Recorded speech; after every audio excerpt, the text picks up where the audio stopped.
அவர்கள் இன்று காயகல்ப பயிற்சியின் மேன்மை பற்றி பல குறிப்புகள் கூறினார்கள். அதில் நிறைய சித்தர்களுடைய பாடல்களையும் எடுத்துரைத்து அதன் விளக்கங்களையும் கூறினார். திருவள்ளுவரும் காயகல்பத்தை பற்றி ஒரு தனி புத்தகத்தில் எழுதியுள்ளார் என்பதையும் நமக்கு எடுத்துரைத்தார். நம் உடல் நலத்திற்காக உடற்பயிற்சியும், மல நலத்திற்காக தவப்பயிற்சி, உயிர் நலத்திற்காக காயகல்ப பயிற்சி அவர்கள் மகரிஷி அவரால் வழங்கப்பட்டது என்பதை குறிப்பிட்டார்கள். உடலிலே உயிர் நல்ல முறையில் நிலை பெற செய்வது காயகல்ப பயிற்சி. இதை செய்வதன் மூலம் நமக்கு மருந்தே வேண்டாம். இந்த பயிற்சியின் மூலம் காஸ் அண்ட் எஃபெக்ட், அதாவது செயல் விளைவு, நாம் செய்யும் செயலுக்கு நல்ல விளைவு நம்மளுக்கு கிடைக்கும். நம்முடைய திருமூலர் அவர்கள் பரியங்க யோகம் என்ற திருமந்திரம் புத்தகத்திலும் காயகல்ப பயிற்சி பற்றி விளக்கியுள்ளதை ஐயா அவர்கள் குறிப்பிட்டார்கள். நம்ம மகரிஷி ஐயா அவர்கள் ஏற்கனவே ஒரு பாடல்கள்ல குறிப்பிட்டிருக்கார்கள். புலன் வழி உயிராற்றல் செயல் வழிவது இன்பம் என உணர் மயக்கம் என்று மகரிஷி கூறிய பாடல்களையும் நமக்கு எடுத்துரைத்தார்கள். மகிழ்போகம் என்ற சித்தர்கள் கூறி நோய், முதுமை, மரணம் வாழ்க்கையின் இயல்பு, அதனை தவிர்ப்பதற்கான பயிற்சி தான் இந்த காயகல்ப பயிற்சி ஆகும். இதை முறையாக செய்வதன் மூலம் எமனிடம் இருந்தும் நாம் தப்பிக்கலாம் என்று ஒரு பாடலின் மூலம் எடுத்துரைத்தார். இட் ஜெனரேட்ஸ் எனர்ஜி மற்றும் படித்து கொண்டிருக்கும் மாணவர்களுக்கு நிறைய ஆற்றலை அதிகப்படுத்தும். உயிர் ஆற்றலின் தூய்மையின் போதும் ஆற்றலை நாம் பெற முடியும். அதாவது விந்துநாதம் ஆற்றல் பெறும், நம்ம இழக்காமல் இருக்க முடியும். குடும்பத்தில் இருப்பவர்களுக்கு இது இழக்காமல் ஆற்றலை நம்ம பெறுவதற்கு இது உதவியாக இருக்கும். நரம்பூக்கம் செய்வதால் நரம்பு தளர்ச்சி ஏற்படாமல் இருக்கும். இன்னும் பல நன்மைகள் இதனால் உண்டு. அதை முறைப்படி நாம் செய்யும் போது நமக்கே அது தோன்றும், நமக்கு அது தெரிய வரும். எந்தெந்த நன்மைகள் நமக்கு இருக்குது என்பதை அது செய்வதன் மூலம் தெரிய வரும் என்பதை ஐயா அவர்கள் மிகவும் சிறப்பாக எடுத்துரைத்தீர்கள். இதை அனைவருக்கும் ஏற்கனவே தெரிந்திருக்கும். மேலும் ஐயா இது கூறியதன் மூலம் நமக்கு நினைவுபடுத்தி இருப்பார்கள். இது செய்யாமல் இருப்பவர்கள் யாரார்கள் என்று நமக்குள்ளாக நாமளே சிந்திச்சுக்க வேண்டும்னு ஐயா சொல்லிட்டார் கடைசியா. அதனால் நம்மளே நம்ம மனசுல கேள்வி கேட்டுட்டு நம்ம நாளைக்கு செய்யாம இருந்தா செய்ய தொடங்குவோம். அன்பர்களே, நன்றி ஐயா, மிக சிறப்பான உரை. வாழ்க வளமுடன். வாழ்க வளம், வாழ்க வளம். நன்றிங்க ஐயா. கேள்வி கேட்கும் அன்பர்கள் ஹேண்ட் ரைஸ் பண்ணலாங்க ஐயா. கேள்வி நேரம்.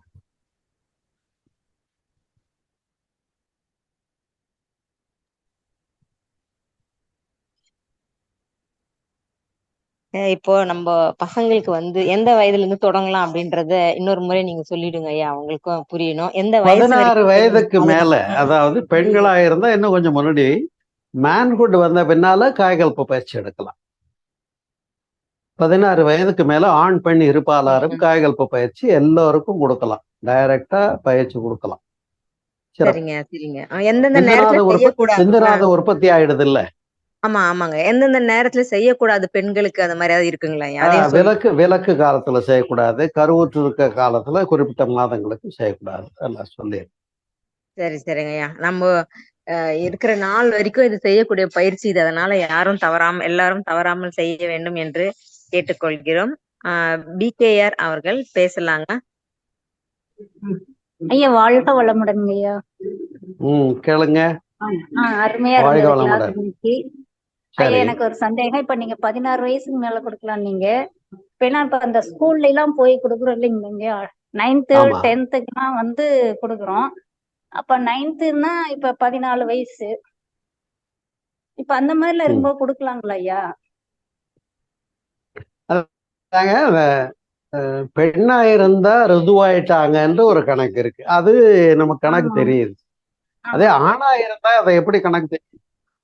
அப்ப மீச அரும்பி இருக்கும், குரல் உடைந்து வரும், அதற்கு மேல இதுதான் அடையாளம். அது நீங்க நடத்துறதுல பஞ்சையா இருக்கிற ஒரு பையன் அவனுக்கு இன்னும் லேட் ஆகலாம். கொஞ்சம் நல்லா தெம்பா மோட்டாவா இருக்கிற ஒரு பையன் அவனுக்கு லேசா மீச வந்திருக்கும், குரலும் உடைஞ்சிருக்கலாம். அதனால அது அந்த 14 தானா 9ஆம் கிளாஸ்லயே சொல்லி கொடுக்கலாமான்ற கேள்வி கேட்டா என்னால பதில் சொல்ல முடியாது. மெச்சூரிட்டி எவ்வளவு இருக்குன்னு பார்த்து அதுக்கு தகுந்த கொடுத்தோம். ஏன் அவ்வளவு சீக்கிரம் வந்தணும்? இன்னும் கொஞ்சம் ஒரு வருஷம் தான் தள்ளி போகட்டுமே, உருப்படியா பசங்க வளர்ச்சி ஆகட்டும், அந்த உற்பத்தி ஆகட்டும், அப்புறம் கொடுத்துட்டு போவோம். இப்ப என்ன அப்படி என்ன போய் 8ஆம் கிளாஸ்லயே கொடுக்கணும்னு அவசியம்? 9th இப்ப 9, 10ல கொடுக்கணும். இப்ப அவங்க அடுத்து 10th போறாங்க இல்லைங்களா, படிக்கும் போது அவங்களுக்கு நல்லதுதான் கொடுங்க. கொஞ்சம் அந்த இப்ப நீங்க கேட்ட அந்த வித்தியாசத்தை நீங்க புரிஞ்சுக்கிட்டீங்கன்னா அது யாருக்கு சரி. ஒர்க் அவுட் ஆகும்ன்றது புரியும், வேற ஒன்று. ஆமா, ஒரு ஆசிரியர் சொல்லுவாங்க ஏங்க வர்றதுல அந்த பிள்ளைங்களுக்கு கூட கொடுங்க, நீங்க ருதுவாய் 1 வருஷம் ஆயிட்டாங்களான்னு கேட்டு கொடுங்க, இடையில கொடுக்காதீங்க. ஆமா, அப்புறம் பெண்களுக்குன்னா பசங்களுக்கு வந்து ருதுவாயிட்டாங்கன்னு அடையாளம் தெரியுது. பையங்களுக்கு நீங்க அதுவும் எப்படி ஃபிக்ஸ் பண்ணுவீங்க? We can't fix that. அவன் அதுவும் 1 புரிஞ்சுக்கிட்டு வருஷம் மெயின்டைன் பண்ணிக்க கழிச்சு வேண்டியதான். கொடுங்க அப்படின்னு சொல்றாங்கய்யா. ருதுவானா கூட 1 வருஷம் கழிச்சுதான் நீங்க கொடுக்கணும். ஒரு வாரம் கழிச்சு தான். ஆமா, ஒரு வருஷம் கழிச்சு தான். ஒரு வருஷம் சந்தேகமே இல்லை. பசங்களுக்கு அப்பதான் வந்து அங்க முதல் 9வது பசங்களுக்கு கொடுக்காதீங்கன்னு தான் சொல்லுவாரு அவரு. அவ்வளவுதான், வேற ஒண்ணும் இல்லை. அதான் ஏன் 9வது அவசரப்பட்டு கேட்கிறேன். அதான் இப்ப நீங்க சொன்னீங்க. ஏன்னா இந்த இந்த கிளாஸ்ல பக்குவத்தை அனுப்பி புரிஞ்சுக்கோங்க. வைக்கும்போது நம்ம ருதுவா பெண்ணா இருந்தா வயசுக்கு வந்துட்டாங்களா, பையனா இருந்தா அந்த மாற்றங்கள் தெரிகிறதா, அதுக்கப்புறம் பொறுமையா கொடுங்களேன். ஒரு வருஷம் கழிச்சு தான் கொடுங்களேன், தப்பே இல்லை. சரிங்கய்யா. சரி, அதான் ஒரு டவுட் இருந்தது. ஆனா நீங்க கிளாஸ் வந்து ரொம்ப அருமையா எடுத்தீங்க. ஏற்கனவே நடத்தினா அதை திருப்பி நம்ம கேட்கும்போது அது வந்து இன்னும் நல்லா இருந்ததுங்கய்யா. ரொம்ப நன்றிங்கய்யா. வாழ்க. நன்றிங்க அம்மா. வாழ்க வளமுடன். அனார்கலி அம்மா பேசுங்கம்மா. தியானமே யோகம், யோகமே ஞானம். தமிழ் ஆனந்த யோகம். வாழ்க வளமுடன். வாழ்க வளமுடன் ஐயா. உயிருக்கான சிறந்ததொரு பயிற்சியின் ஒரு முழு விளக்கம் எங்களுக்கு அந்த 3 மணி நேரம் கிளாஸ் எடுத்த மாதிரி இருந்தது. உங்களுடையது ஆரம்பத்திலிருந்து முடிவு வரை அதனுடைய பயன், அது எவ்வளவு எப்படி நாம அதை சிறப்பா நடத்தணும்ன்றத நீங்க சொன்னீங்க. பயிற்சி எடுத்துக்கிட்டு அவங்க எல்லாம் மறந்து இருக்காங்க, அதுவும் முக்கியம். ஸோ எடுத்துக்கொண்ட அன்பர்கள் அனைவரும் வெறும் சான்றிதழ் கோர்ஸாக இல்லாமல் நீங்கள் இது உங்களுடைய மைக்கு உயிருக்கான பயிற்சியாக செய்ய வேண்டும் என்பதை மிக சிறப்பாக எடுத்துரைத்தீர்கள் ஐயா. என்னுடைய வினா என்னன்னா, இப்போ பள்ளி மாணவர்களுக்கு அந்த 10ஆம் வகுப்பு கடந்த அவர்களுக்கு கொடுக்கிறோம். மாணவர்களுக்கு ஞாபக திறன் அவங்களுடைய தேர்வுக்கான ஒரு அது மிக பயனுள்ளதாக இருக்கும் என்பது நினைவாற்றல் அதிகரிக்கும். இந்த நமக்கு காயகல்ப பயிற்சி சிறப்பாக நினைவாற்றல் அதிகரித்து அவர்கள் தேர்வில் நல்ல மதிப்பெண்ணர்களாம். அவர்களுடைய அந்த மடைமாற்ற அந்த ஏஜ்ல வந்து அவங்களுடைய மனசலனம் இல்லாமல் இது மடைமாற்றாக பயன்படும் என்பது மிக உறுதியான ஒரு செயல். நமக்கு மகரிஷி சிறப்பா கொடுத்திருக்காங்க. அடுத்து ஒவ்வொரு ஆணும் பெண்ணும் திருமணத்திற்கு முன்பாகவே இந்த பயிற்சியை எடுத்துக்கொண்டால் எவ்வளவு சிறப்பு என்பதை நீங்கள் அது விளக்கினீங்கன்னா, இன்றைய இளைய சமுதாயத்திற்கு ஒவ்வொரு பெற்றோர்களும் தங்களுடைய மகளுக்கோ மகனுக்கோ இந்த காயகல்ப பயிற்சியை கொடுக்க வேண்டியதுன்னு ஒரு அற்புத இதை உணர்வாங்க. ஏன்னா பெரியவங்களுக்கே இது ரொம்ப நாள் கழிச்சுதான் புரிஞ்சுது. அடுத்து நம்முடைய பிள்ளைகள் அவர்களுடைய சந்ததியினர்கள் சிறப்பாக வாழ வேண்டும் என்பதற்காக எந்த நேரத்தில் அவர்களுக்கு கொடுக்கலாம் திருமணத்திற்கு முன்பாக என்பதை நீங்க சற்றே விளக்க வேண்டும். நண்பர்களே, ஆமா அவங்க சொன்ன மாதிரி காயகல்பம்ங்கிறது ஒரு இம்மிடியேட் குண்டலினி யோகம். குண்டலினி யோக பயிற்சி எடுக்கணும்னே இல்லை, காயகல்பம் கொடுத்துட்டு அவங்க அதை செய்துக்கிட்டு இருந்தாலே இங்கே ஆற்றலை மேலே கொண்டு போடுறதுக்கும் உடம்பு பூரா பரவறதுக்கு உரிய வித்தையை அதில் கொடுத்துருக்கு. அப்போ அதுவே ஒரு சூப்பர் மோஸ்ட் குண்டலினி யோகத்தினுடைய உயர்நிலை எஃபெக்ட் கிடைக்கக்கூடிய ஒரு சிறப்பு. அதனால அதை எவ்வளவு எளியராக கொடுக்கறது மிக மிக சிறப்பு. அந்த வித்து சக்தியை ஆற்றலாக உணர்ந்து அதை முறைப்படுத்திக்கிற மகிழ்போகம் என்ற வித்தை இருக்கிறதுனால, துய்ப்பின் போதும் ஆற்றல் இழப்பின்மை இருக்கிறதுனால, மனமாற்றம் அதாவது மனதுக்கு மடைமாற்றமாக நம்மை நெறிப்படுத்துகின்ற ஒரு உன்னதமான கலைங்கிறதுனால காயகல்ப பயிற்சி இளம் வயதிலிருந்தே செய்ய வேண்டிய ஒரு அவசியமான ஒன்று தான். அது மட்டும் இல்லை, நம்ம நிறைய இளம் உள்ளங்களுக்கு டைவர்ஷன்ஸ் ஜாஸ்தி இருக்கு. செல்லை கையில் எடுத்தாங்கன்னா கேமில் போயிட்டா வெளியில் வர முடியாமல் தவிக்கிறாங்க. பாடம் படிக்கணும்னு நினைக்கிறாங்க, மனசு அதில் பதியலேன்னு தவிக்கிறாங்க. அப்போ அந்த மன ஒருமைக்காக கூட குண்டலினி யோகமும் அவசியம்தான். அதனால குண்டலினி யோகம் காயகல்ப பயிற்சி இரண்டுமே யாரெல்லாம் மன வாழ்க்கைக்கு முன்னாலேயே கிடைச்சிச்சோ எடுத்துக்கிட்டீங்களோ நீங்கள்லாம் கிஃப்டட். நானும் அது போலதான். நான் படிக்கிற காலத்துல கல்லூரியில படிக்கும்போது எடுத்துக்கிட்டது 68 69 நான் பயிற்சி எடுத்தது மகர்ஷிக்கிட்ட. அப்புறம் இங்க பழனிக்கு வர விட்டு தான் காயகல்பம் சொல்லி கொடுத்தாங்க. நான் முதலாக கத்துக்கிட்டேன்னு வச்சுக்கோங்க. கோயம்புத்தூர்ல போய் அதனால இந்த 2 உன்னதமான கலைகளுமே எவ்வளவுக்கு எவ்வளவு மன வாழ்க்கைக்கு முன்னதாக இந்த பயிற்சிகள் நமக்கு அடுத்த ஜெனரேஷனுக்கு நாம கொண்டு போய் சேர்க்கிறோமோ அந்த அளவுக்கு என்ன நன்மைன்னா கருமைய தூய்மை கிடைக்கும். புரியுதுங்களா? கருமையத்தை ஆற்றலா மாற்றும் கலை தெரிஞ்சிச்சுன்னா வித்து விரயம் இருக்காது. அதனால்தான் நான் குறிப்பாக சொன்ன ஒரு விஷயத்த, நீர்த்து போன விந்துநாதத்தோட தரிக்கிற குழந்தைங்க ஆற்றல் இருக்காது, அந்த குழந்தைங்க ஆரோக்கியமா இருக்காது, காலம் பூரா சீக்காளியா இருக்கும். இதெல்லாம் எத்தனை பேர் புரிஞ்சுக்கிட்டீங்க? புரிஞ்சுக்கணும். அதனாலதான் அதையெல்லாம் விளக்கித்தான் என்னுடைய பெண்மை மனிதத்தின் முழுமை என்ற நூல் இப்ப ப்ரூஃப் பார்த்துக்கிட்டு இருக்கோம். சீக்கிரம் வெளியீடு செய்து உங்களுக்கெல்லாம் வந்து சேரும். அதுல அதற்கான அவ்வளவு வாழ்க்கை விஷயங்கள், இல்லறவியல் தொடர்பாக காயகல்பத்தை பற்றியெல்லாம் அதுல நான் ஒரு சாப்டரே கொடுத்து விளக்கியிருக்கேன். இது மக்களுக்கு போய் சேரணும், இது அடுத்த ஜெனரேஷனுக்கு போய் சேரணும், கட்டாயம் போய் சேரணும். கல்யாணம் பண்ணதுக்கு அப்புறம் அதுலயும் இஷ்யூஸ் கொடுத்ததுக்கு அப்புறம் இங்க மன்றத்துக்கு வந்துட்டு பயிற்சி எடுத்துட்டு இப்ப நான் நல்லா இருக்கணுங்கன்னா, நீங்க நான் குணக்கேடுகளோட இருந்தபோது கல்யாணம் பண்ணி இஷ்யூஸ் கொடுத்துருந்தீங்கன்னு வைங்க, அப்ப அது வித்து தொடர்புல அதுக்கு கொடுத்துட்டீங்க அந்த கோபம், வஞ்சம், குழப்பவாதி, புரியுதுங்களா, படபடப்பானவன், பொறுமை இல்லாதவன், இந்த பண்புகளை எல்லாம் அந்த குழந்தைங்களுக்கு கொடுத்துட்டீங்க. இப்ப நீங்க மகரிஷிகிட்ட வந்துட்டீங்க, பயிற்சி எடுத்துட்டீங்க, நான் உங்களோட பயிற்சி செய்யறேன், தியானம் செய்யறேன், காயகல்பம் பண்றேன், ஜோரா இருக்கேன்னு நீங்க சொன்னாலும் அடுத்த ஜெனரேஷனுக்கு இதை கொண்டு போய் சேர்க்கலையே. அதனால அம்மா அவங்க சொன்னது போல பிஃபோர் மேரேஜ் எல்லாரும் பின்பற்ற வேண்டியது மனவளக்கலை, மனவளக்கலை, மனவளக்கலை. வாழ்கலம். வாழ்க வளமுடன் அம்மா. ஐயா இருக்கு ஒரு நல்ல கேள்வி, அவரும் நல்ல விளக்கம் கொடுத்தார். சொல்லுங்கம்மா. அம்மா வாழ்க வளமுடன். ஐயா இந்த எழுதக்கூடிய புத்தகம் இப்ப ப்ரூஃப்ல இருக்குன்னு சொல்லியிருக்காங்க. அந்த புத்தகம் வந்து மிக ஐயா கொஞ்சம் டீட்டெயிலா சொல்லிடுங்களே ஐயா. அதற்கு முன்னாடி ஐயா அவர்கள் வந்து அந்த புத்தகத்திற்கான பதிப்பிற்கான செலவு சில கொஞ்சம் எதிர்பார்க்கிறாங்க. முடிந்த அளவுக்கு அன்பர்கள் யாரேனும் புத்தகம் படிக்க வேண்டும், அந்த புத்தகத்தினுடைய பயன் அறிந்தவர்கள் உங்களால் முடிந்த அளவுக்கு ஐயாவுடைய எண்ணிற்கு நீங்கள் டொனேஷனாக கொடுக்கலாம். வாழ்க வளமுடன். அந்த புத்தகத்தை பற்றிய தெளிவான விளக்கம் ஐயா. வாழ்க வளமுடன்.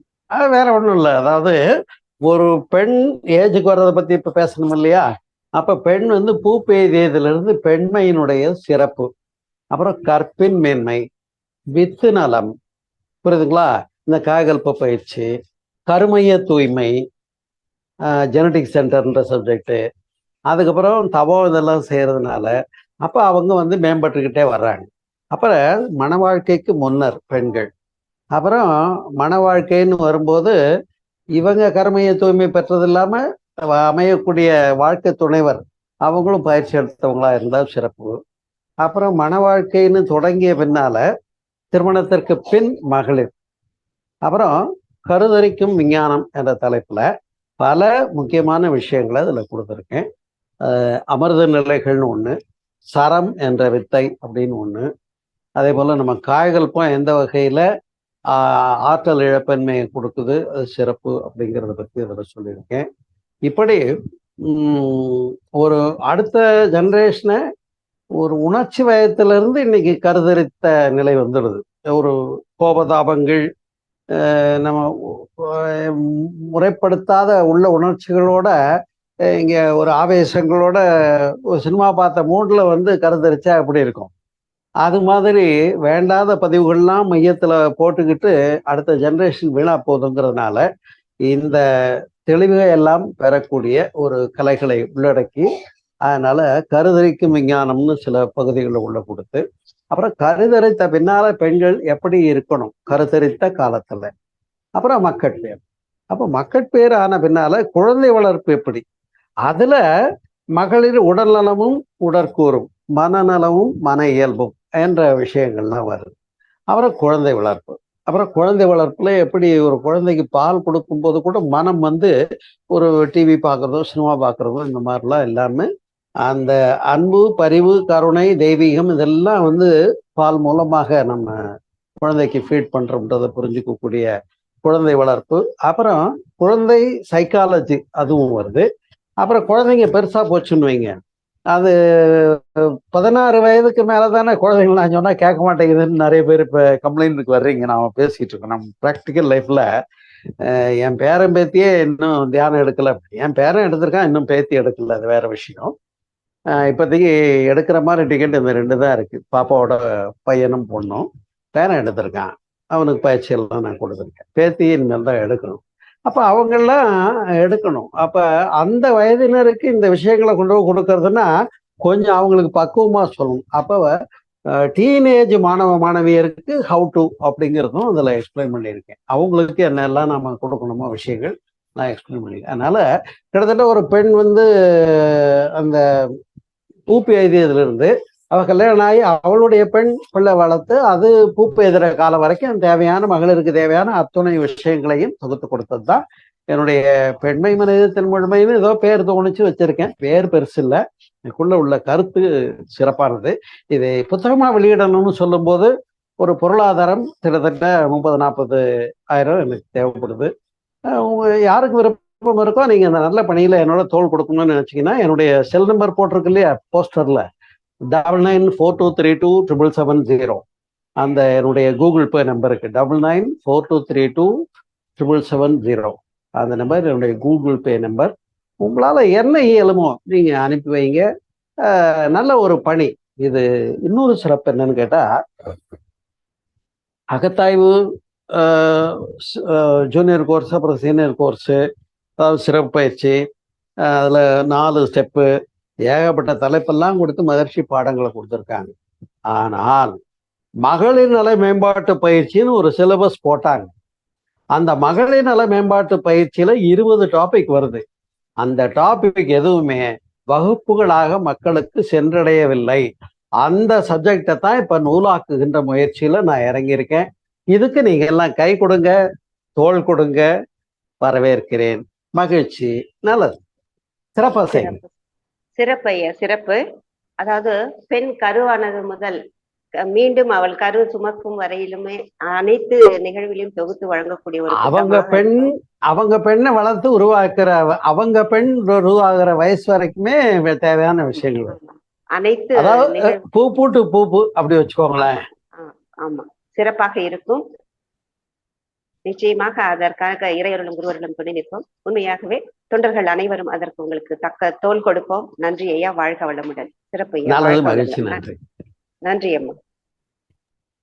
வேற கேள்விதான் இருக்கா? அடுத்ததாக ரிஷிபாபா அம்மா, நீங்க அன்மியூட் பண்ணிட்டு பேசுங்கம்மா. நன்றி அம்மா, வாழ்க வளமுடன். ஐயா வாழ்க வளமுடன். காயகல்ப தத்துவத்தை ரொம்ப சிறப்பா விரிவா நிறுத்தி நிதானமா எல்லாருக்கும் புரியும்படியாவும் நிறைய புது விஷயங்களையும் திருமந்திரத்துல இருந்த பாடல்கள் மூலமா சொல்லியிருக்கீங்க. நான் இன்னைக்கு ரொம்ப ஜாலியா பேசினேன் தெரியுமா? ஏன் தெரியுமா? பயிற்சி சொல்லி கொடுக்கிற வேலை இல்ல, பயிற்சி நல்லதுன்னு மட்டும் சொல்றது. அதனால ஜாலியா சொல்லி கொடுத்தேன். ஆமாங்க ஐயா, பயிற்சி சொல்லி கொடுக்கறதா ரொம்ப நுட்பமானது, முக்கியமானது, ஆழமானது. நிச்சயமாங்க ஐயா. ஐயா, என்னுடைய கேள்வி என்னன்னா, இன்னைக்கு நடைமுறையில இருக்கிற பல பேருக்குள்ள பிரச்சனை குழந்தை இல்லாமைதான். ஹாஸ்பிட்டல்ல நிறைய தம்பதியர்கள் கியூல காத்துக்கிட்டு இருக்கிறாங்க. அவங்களுக்கு இப்ப நான் மேட்ரிமோனியலும் ஒரு சர்வீஸா பண்ணிட்டு இருக்கிறோம். அது இல்லாம ஆர்கானிக் ஷாப் வச்சிருக்கிறதுனால அதுல ஒரு சில பொருளும் நம்ம கொடுக்குறோம். ஃப்ரீக்வன்சி எம்பெடட் டெக்னாலஜிங்கிற முறையில அது எரக்டைலுக்கு உண்டான ஒரு பந்து ஒன்னும் கொடுக்குறோம். கூடவே சில இந்த மூலிகை பொடி இது கொடுக்குறோம். நம்ம மகரிஷி அவருடைய இந்த காயகல்பத்தை கத்துக்கோங்கன்னு சொல்லியும் அந்த பேம்ப்ளெட்டும் கொடுத்து மன்றங்களுக்கு அனுப்பி வைக்கிறோங்க. சிலர் அதை உடனே எடுத்துக்கிட்டு அதை பின்பற்றுறாங்க. சிலர் எடுத்த உடனே கேட்கிற கேள்வி என்னன்னா, இந்த பயிற்சி செஞ்சா உடனே கருத்தரிச்சிருமா, அப்படி செய்தா எத்தனை நாள் ஆகும் அப்படின்னு அவங்க கேட்கிற கேள்விக்கு நம்மளால இம்மிடியட்டா கிடைச்சிருமான்ற பதில் சொல்ல முடியல. ஏன்னா அவங்களுக்கு அதுக்கான விளக்கத்தை நம்ம கொடுக்கணும்னா அவ்வளவு டைம் எடுக்கோங்க. நீர்த்து போன வித்து சக்திய திருப்பியும் அதை கெட்டிப்படுத்தணும், தரமாக்கணும், அளவு அதிகமாக்கணும் அப்படிங்கிற விஷயம்லாம் நம்ம சொல்லித்தான் அவங்களுக்கு அதை விளக்கணும்னும் பொழுது இப்போ ஷாப்புக்கு வரவங்களுக்கு அப்படி சொல்ல முடியல. அவங்களுக்கு இன்னும் எளிமையா சொல்ற மாதிரியான வார்த்தைகள்ல நீங்க எனக்கு சொன்னீங்கன்னா நல்லா இருக்குங்க ஐயா. அதாவது போயிட்டு அதை கத்துக்கணும்ன்ற அந்த ஆர்வம் அவங்களுக்கு வரணும். சுருக்கமா நீங்க எப்படி உதாரணமா சொல்லணும்னு கேட்டா, இப்ப விதை, தாவரத்தினுடைய விதை, இப்ப எத்தனை நெல் வகை இருக்கு. இப்பதானே எல்லாத்தையும் பேசுறாங்க, யானை கவனி, கருப்பு அரிசி, என்னென்னமோ பேர் சொல்றாங்க. எனக்கு ஒண்ணுமே தெரியாது அந்த இடத்துல, நான் சின்ன பையன். சரியா? அதே மாதிரி அதாவது சீட்லெஸ் கொண்டு வந்ததுனால எவ்வளவு கேடு. சரி, அதே விதையில தரமான விதை எப்படி ப்ராடக்ட் நல்லா கொடுக்கும்ன்றதும் நமக்கு தெரிஞ்சிருக்கு.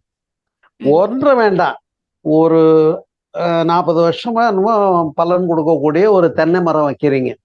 அந்த தென்னை மரத்துல கூட அவசரப்பட்டு உடனே பயன் கொடுக்கணும்னு நினைச்சு வச்சீங்கன்னா அது ப்ராடக்ட் கொஞ்சம் சீக்கிரமே பயன் கொடுக்கறது நின்று போகுது. நல்ல நீண்ட நாள் இருக்கும், பயன் கொடுத்துக்கிட்டே இருக்கும், கொஞ்சம் பயனுக்கு வர்றதுக்கு லேட் ஆகும்னு சொன்னா எப்படி இருக்கு? அப்ப எல்லாமே நாம இந்த அவசர யுகத்துல எனக்கு இன்சிடென்ட்டா புள்ள பெற்றுக்கணும், இன்சிடென்ட்டா வாழ்க்கையெல்லாம் முடிச்சுக்கணும், அவசரமா ஓட வேண்டாம். முறையா நீங்க தியானம், காயகல்பம், உடற்பயிற்சி பண்ணி ஒழுங்கா பண்ணிட்டு இருக்கவங்களுக்கு எல்லா நன்மையும் கிடைக்கும்னு எப்படி சொல்லித்தரமோ, இது போல உங்களுடைய உடல்ல இருக்கக்கூடிய விந்துநாதம் என்று சொல்லக்கூடிய 7வது தாதுன்னு ஒண்ணு இருக்கு, தெரியுமான்னு கேளுங்க. அதுதான் ஸ்பெர்ம்ஸ் அண்ட் ஓவரின்னு சொல்லக்கூடியது. அதனுடைய சிறப்பை உணர்ந்திருக்கீங்களான்னு கேளுங்க. தாவரத்தினுடைய விதையை சமைச்சு நல்லா உணவா சாப்பிட்ற எனர்ஜியா வருது, தெரிஞ்சிருக்கீங்க. சரி, எல்லாத்தையுமா கொண்டு போய் சமைச்சு சாப்பிட்ற போறோம், அதுல கொஞ்சம் எடுத்து குதிரில் வைக்கிறோம், அது அடுத்த வருஷம் விதை நெல் அப்படின்னு எடுத்து வைக்கிறோம். அப்போ ஒரு தாவரத்தினுடைய வித்தவையே கிரியேட்டிவ் பர்பஸ், எனர்ஜி பர்பஸ்ன்னு 2ஆ பயன்படுத்துறீங்க. தெரிஞ்சுனீங்க உங்களுடைய விந்துநாதத்தை, குண்டலினி சக்தியை, ஸ்பெர்ம்ஸ் அண்ட் ஓவரிய, விந்து நாதம் இதை, இந்த ஆற்றலை கல்யாணத்தை பண்ணிட்டு புள்ள பெத்துக்கோன்னு மட்டும் தெரிஞ்சிருக்கீங்களே, அதை ஆற்றலா மாற்றும் விஷயமும் அதை தூய்மையாக பராமரிக்கிற கருமைய தூய்மைக்குரிய காரணிகளையும் நாங்கள் கொடுக்கிறோம். இன்றைக்கு சீட்லெஸ் விதைகள், இல்லைன்னா ஜெனட்டிக்கல் மரபணு மாற்றப்பட்ட விதைகளால் என்ன தீமை என்பதையெல்லாம் எப்படி நம்மாழ்வார் ஐயா அவர்கள் விளக்கி இருக்கிறார்களோ அதே கோணத்துல நீங்க விளக்கி கொடுங்க, நல்லா புரியும். தாவரத்தோட கம்பைன் பண்ணி விளக்குங்க. மனிதனுடைய வித்தை நம்முடைய விதை தானே, அந்த விதை தெம்பா இருக்கணும். அப்ப அதுக்கு அதிகமா துய்ப்புல இருக்கக்கூடாது. மாதம் இருமுறை மாதரை புணர்தல்னு சொன்னேன்னு ஒரு இடம் பத்தி பேசின ஞாபகம் வருதுங்களா? அது போல அந்த இல்லறத்திலையும் அதுல அளவு முறை காக்கப்பட வேண்டியிருக்கிறதுன்ற அழுத்தம் நாம கொடுத்தே ஆக வேண்டியிருக்கு. இது ரொம்ப பேருக்கு தெரியல. ஒன்று. அடுத்து சிம்பிளா ஒண்ணு சொன்னேன், உணவு, உழைப்பு, உறக்கம், உடலுறவு, எண்ணம். அந்த 4வது சொன்னோம் இல்லையா, அந்த இடத்துல ஒரு விழிப்புணர்ச்சி சொசைட்டில இல்லை. அதையெல்லாம் நாம தான் அருள்நிதியர்கள் சொல்லி கொடுக்கணும். நீங்க அதுலயும் பெண்கள் நீங்க நல்லா சொல்லி கொடுக்கலாம். இந்த அதாவது ஆண்கள் யாரும் சொன்ன பேச்சே கேட்கறதுல கிளாஸ்க்கே வர்றதில்லை. இப்ப இன்னைக்கு இணைப்புல இருக்கிறதுல கூட பாருங்களேன், பெண்கள் தான் அதிகமா இருப்பாங்க. அதனால பெண்களுக்கு பெண்கள் கொண்டு போய் கொடுங்க, ஆண்களுக்கு நாமும் கொடுப்போம். அதனால இது நீங்க நல்லா கன்வே பண்ணலாம். கொஞ்சம் எளிமையா சொல்லணும். இது மாதிரி விதையோட கம்பைன் பண்ணி, தாவரத்தினுடைய வித்து நல்ல மாம்பழமா இருக்கணும், நல்ல விதையா இருக்கணும். சீட்லெஸ் நம்ம வாங்குறதுல என்ன கேடு, மரபணு மாற்றப்பட்ட விதைகள் என்ன கேடு. அது போலதான் இப்ப அதையெல்லாம் நான் என்னுடைய புத்தகத்துல விளக்கியிருக்கேன். இப்ப நீங்க கேட்குற கேள்விக்கான பதிலாம் அதுல வருது. என்னன்னு கேட்டா, பிராய்லர் கோழின்ட்டு அது சீக்கிரமா பயன்பாட்டுக்கு வரணும்னு அதுக்கு மருந்து கொடுக்குறாங்க, உணவுகளை கொடுக்குறாங்க. அப்ப அந்த கெமிக்கல், அந்த ரசாயனங்கள். இப்ப மல்லி தழை வாங்குறோம், இல்லை தக்காளி வாங்குறோம், அன்னைக்கு இருந்த புளிப்போ சுவையும் இன்னைக்கு வாங்குற தக்காளியில இருக்கா? மல்லி தழை வாங்குறீங்க இல்லையா ரசம் வைக்கிறதுக்கு, அதுல அன்னைக்கு இருந்த ஒரு வாசனையும் மனமும் இருக்கா? இன்னைக்கு மல்லித்தழை எல்லாம் வாங்குன்னு கை நிறைய தூக்கி கொடுக்குறான், ஆனா அந்த மல்லித்தழையினுடைய வாசனை இல்லை, ரசத்துல போட்டா அந்த வாசனை இல்லை. இப்ப இது மாதிரி எல்லா பொருள்களையும் விதையை கெடுத்து வச்சிருக்கோம். அது மாதிரி நம்முடைய வித்தையும் கெடுத்ததுனால்தான் அடுத்த ஜென்ரேஷன் அளவா பெத்துக்கோம்னு வேற போயிடுச்சுது. பெத்துக்கிட்டாலும் அது பேஷண்டா இருக்கு. ஒரு பிள்ளைய பெத்து கஷ்டப்படுறமேன்னு சொல்லி அடுத்த பிள்ளை பெத்துக்காம நிறுத்திக்கிறாங்க. இந்த கொடுமையெல்லாம் இல்லாம இருக்கணும்னா நாம இந்த நன்மையெல்லாம் புரிஞ்சுக்கணும்னு மகர்ஷியுடைய சிறப்பை கொடுங்க, வாங்கிக்குவாங்க. நன்றிங்க ஐயா. அதுக்குதான் நான் இந்த புத்தகமும் போடுறேன். இது என்ன மகளிர் நல மேம்பாட்டு பயிற்சின்னு மகர்ஷி கொடுத்த சப்ஜெக்ட் மக்களுக்கு போய் சேரலைங்கிறதுனால தான் அந்த சப்ஜெக்ட் சிலபஸ் பூரா இதுக்குள்ள இருக்கு. சரிங்க ஐயா. உதவி செய்யுங்கள். நிச்சயமாக ஐயா. மிக்க நன்றி ஐயா. வாழ்க வளமுடன். சிறப்பான வாழ்க விளக்கம். வாழ்க. வாழ்க வளமுடன். நன்றி அம்மா. நன்றிங்கம்மா. திறந்தது ஒரு கேள்வி. ஐயா கூறிய விளக்கம் அனைவருக்கும் பயனுள்ளதாக இருக்கும். நம்மளுக்கு தெரிஞ்சவங்களுக்கு கூட நம்ம இத கருத்துக்களை நம்ம சொல்லலாம். கடைக்கு வந்து ஹாஸ்பிட்டலுக்கு வரவங்களுக்கு முன்னாடி வருமுன் காப்போம்னு இந்த தலைமுறைக்கு முன்னாடியே நம்ம சொல்லாங்க. இந்த மாதிரி அடுத்து திருமணம் ஆன பிறகு இந்த பிரச்சனை எல்லாம் வரக்கூடும் அப்படின்றது முன்னாடியே சொல்லி விளக்கலாங்க. அருமையான விளக்கம் ஐயா. நன்றி. அடுத்ததாக கீதா தேவி அம்மா அன்மியூட் பண்ணிட்டு பேசுங்க.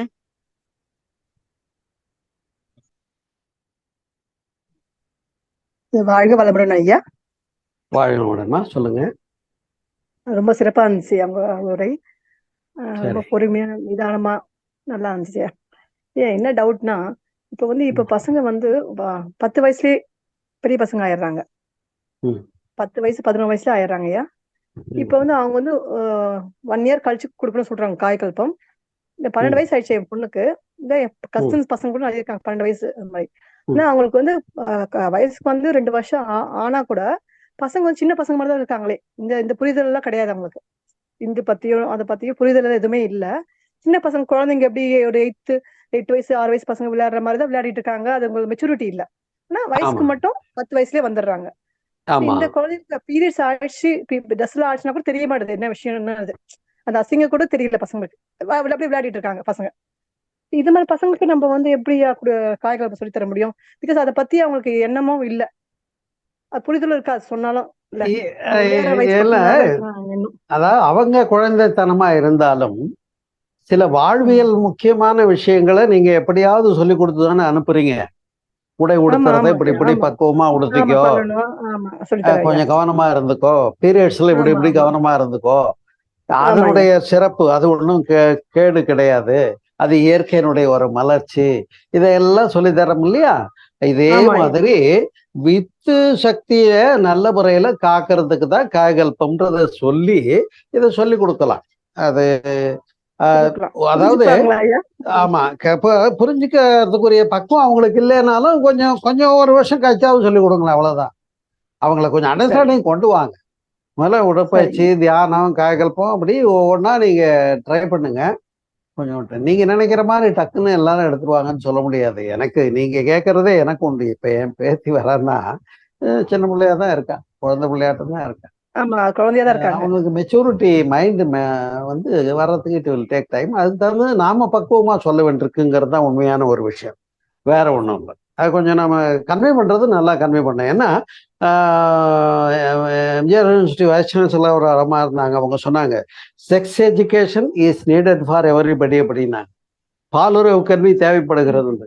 ஏன்னா அதுல தேவைப்படாத, அதை தெரிஞ்சுக்காத போதுதான் இந்த என்ன டச், குட் டச் பேட் டச்னு ஒண்ணு சொல்லி கொடுக்குறாங்களே, சொல்லி கொடுக்குறீங்கல்ல. அன்னைக்கு இருந்ததா? அன்னைக்கு இருந்தது. ஆனா பெரியவங்களுடைய கண் பார்வையிலேயே இருந்தது. ஒதுங்கி உள்ள போய் நில்லு, என்ன இங்க பசங்களோட இடிச்சுக்கிட்டு அப்படின்ற அளவுக்கு ஜெனுவினா அது ஒரு அறிவுரையா இருந்தது. அப்ப அந்த பயமும் இருந்தது. இப்ப குட் டச் பேட் டச்னு சொல்லி கொடுத்தாதான் இது வெளியில போய் ஏதாவது தத்தப்பத்தான்னு மாட்டிக்கிட்டு வராம இருக்கும்னு சொல்லி கொடுக்க வேண்டியிருக்கு. அப்ப இது மஸ்ட் தான், சொல்லி கொடுத்துதான் ஆகணும். அங்கதான் உங்க திறமை இருக்கு. இது எப்படி சார் சொல்றதுன்னு கேட்டா இதுக்கு நான் என்ன பதில் சொல்றேன்? முடியும், செய்யுங்க. உங்க குழந்தைக்கு தானே பெத்துக்க தெரியுது, அப்புறம் அதுங்களுக்கு சொல்லி கொடுக்க தெரியலன்னா நான் என்ன பண்றது? அதாவது இப்ப பெண் பிள்ளைகள் சாப்பிடவே தெரியலைங்க, ஓப்பனா சொல்றேன். எத்தனை பேர் நீங்க உங்க வீட்டுல இப்ப யோசனை பண்ணி பாருங்க, ஒழுங்கா ஆரோக்கியமான ஃபுட் எடுத்துக்க மாட்டேங்கிறாங்க. இது வேண்டாம், இது வேண்டாம், எனக்கு இது பிடிக்காது, இது பிடிக்காதுன்னு எல்லாத்தையும் தள்ளி ஒழுங்காவே எல்லா விதமான காய்கறிகளும் ஒழுங்கா சாப்பிடக்கூட தெரியாதவங்களா இருக்காங்க.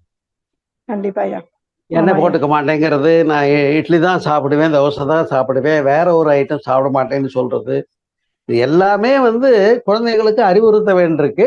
அதோட இது செக்ஸ் எஜுகேஷனும் அறிவுறுத்த வேண்டியிருக்கு, அதோட காய்கல்பமும் அறிவுறுத்த வேண்டியிருக்கு. வேற வழியே இல்லை. அது சொல்லித்தான் கொடுக்கணும், நாம இறங்கித்தான் போகணும், நம்ம திறமையை அங்க காட்டித்தான் ஆகணும். ஜெயிப்போம். கண்டிப்பா. வாழ்க வளமுடன் ஐயா. இன்னொரு கேள்வியா, இப்ப நரமுக்கம் பண்றோம் இல்லையா, காய்கல் பண்ணா தவிர மற்ற டைம்ல வந்து நரம்பூக்கம் பண்ண சொல்லி எப்பப்ப பண்ணலாம் அது? நரம்பூக்கம் அதிகபட்சம் 100க்கு மேல மிகாமல் செய்யலாம். சரியா? நீங்க ஒரு கணக்கு போட்டு பாருங்க. காலையில 3 பாஸ்டர், சாயந்தரம் 3 பாஸ்டர் இல்லையா? 10 வச்சா கூட 30 60 ஆச்சா? அப்புறம் காலை உணவு, மதிய உணவு, இரவு உணவு இன்னொரு 30 ஆச்சா? 60 30 90 ஆயிடுச்சா? நைட்டு படுக்க போகும்போது செய்யறது சொல்லியிருக்காங்களா? 100 ஆயிடுச்சா? இதுதான் கணக்கு. அதனால எப்ப வேணுமோ பண்ணிக்க சொல்லுங்க. சரிங்க சரிங்க. ஓகே, ரொம்ப நன்றி ஐயா, சிறப்பா இருந்துச்சு. வாழ்க வளமுடன். நல்லது. நல்லது. நன்றிங்கம்மா, வாழ்க வளமுடன். சிறந்தது ஒரு கேள்வி. நல்லதுங்க ஐயா. ஐயா, இப்போ இந்த ஓஜஸ் மூச்சு விடும்போது பயிற்சியில கத்துக்கும்போது அப்படியே பழகி பழகி வீட்டுல வரும்போது நான் விடும்போது கொஞ்சம் நேரம் லென்த்தா விடுற மாதிரி இருக்கு. அதனால ஏதாவது தவறு இருக்குங்கம்மா ஐயா? நல்ல உங்களுக்கு இன்ஹேல் எக்ஸேல் நல்லா இம்ப்ரூவ் ஆயிருக்குன்னு அர்த்தம். இந்த உடற்பயிற்சி மூச்சு பயிற்சியே பண்ணாதவங்களுக்கு பாருங்க, நல்லா இழுத்து விடுன்னா அவ்வளவுதான், பொசுக்குன்னு விட்டுருவான். நல்ல மூச்சு பயிற்சி பண்றவங்களுக்கு பாருங்க,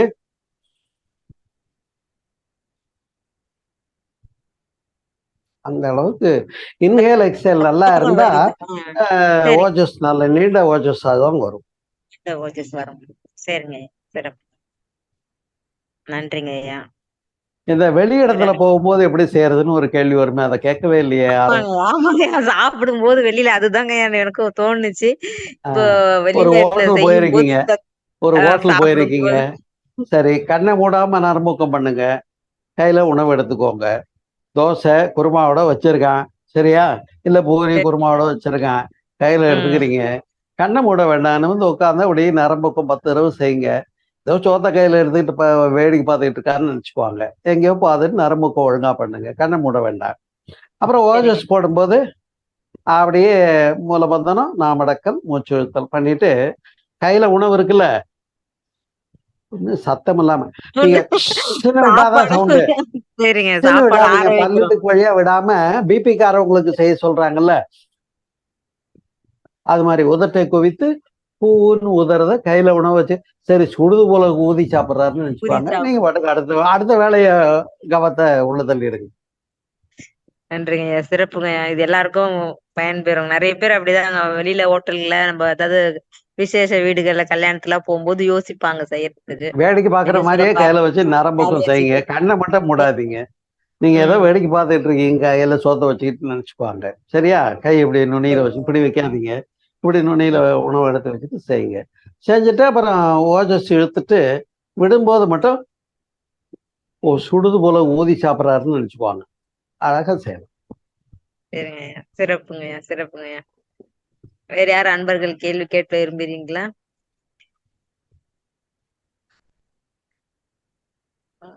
கீதா தெய்வமா, பேசுங்கம்மா.